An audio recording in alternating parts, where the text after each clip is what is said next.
من فترة قريبة بدأ رجل أعمال ناجح يجي لمكان هادي عند البحر، مكان بعيد عن الزحمة والشغل ودوشة المدينة، يسرح بعينه في المية ساكت ورايق كأن الزمن واقف.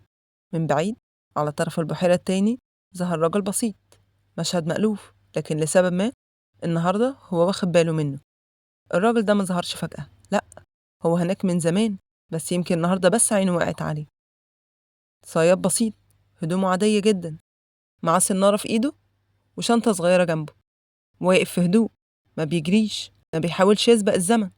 وفي لحظة حس راجل الأعمال إنه بيتفرج على مشهد من فيلم قديم، مشهد بعيد عن الجداول الزمنية والمكالمات والصفقات، كأن الزمن هناك أبطأ وأهدى.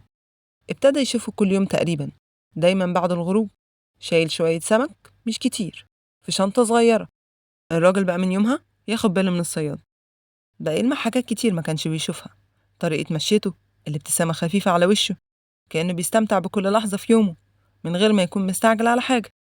وفي يوم من الأيام بعد ما خلص الصياد صيد وبدأ يجمع أدواته، قام الراجل وقعد جنب الصياد وقال له: عارف، بقالي مدة بشوفك كل يوم تيجي تصطاد شوية وتمشي، بس فكرت مرة لو قضيت وقت أطول في الصيد، لو جبت سنارة أحسن وبعدين قارب صغير، ممكن تطلع سمك أكتر وتبيع وتكبر شغلك.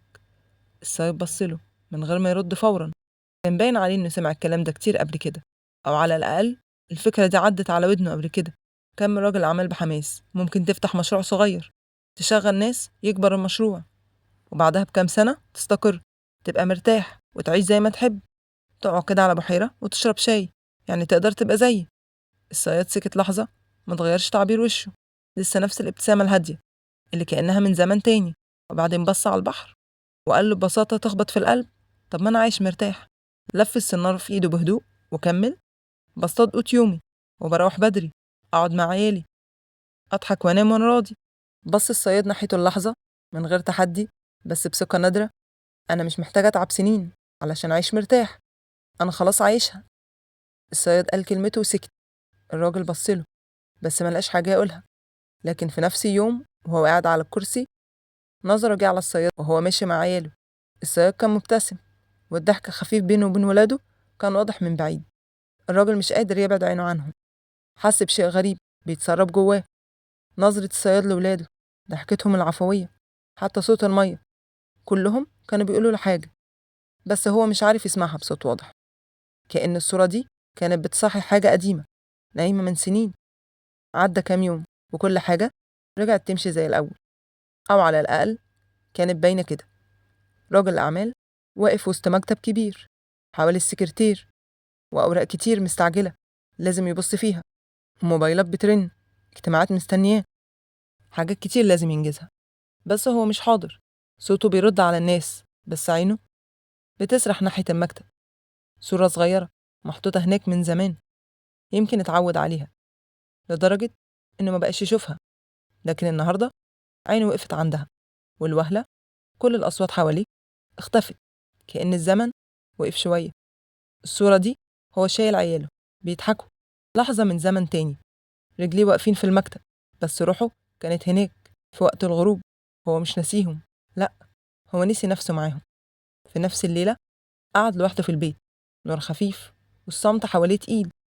الصورة لسه في إيده بس المرة دي مش بيبصلها، المرة دي بيفكر هو فاته إيه. مسك الموبايل وكتب رسالة قصيرة بعتها لهم في الجروب العائلي: الويك إند الجاي عايز ناخد بعض ونقضي كام يوم بعيد في مكان هادي على البحر، محتاجة أقضي معاكم وقت. مفيش مواعيد، مفيش خطة واضحة، بس في إحساس حقيقي طالع من القلب. هو مش عايز يصلح كل حاجة في يوم وليلة، لكنه أخيرا قرر يبدأ. مر كام يوم بس الفكرة فضلت في باله.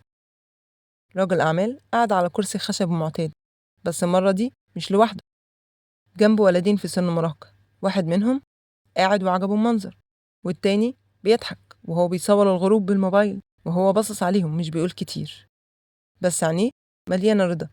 واحد من ولاده قال له بابتسامة: مش كنت دايما بتقول ما عندناش وقت؟ هو ايه اللي اتغير؟ سكت شوية وبعدين رد بهدوء: أنا اللي اتغيرت، افتكرت أنا بشتغل ليه وإيه المهم أكتر من أي شغل. من بعيد شاف الصياد ماشي بهدوء، شافه من بعيد وابتسم، بس المرة دي ابتسامة تفاهم مش فضول. ما كانش يقدر يرجع اللي راح، بس قدر يبدأ من جديد، مش علشان يصطاد أكتر، علشان يعيش أكتر.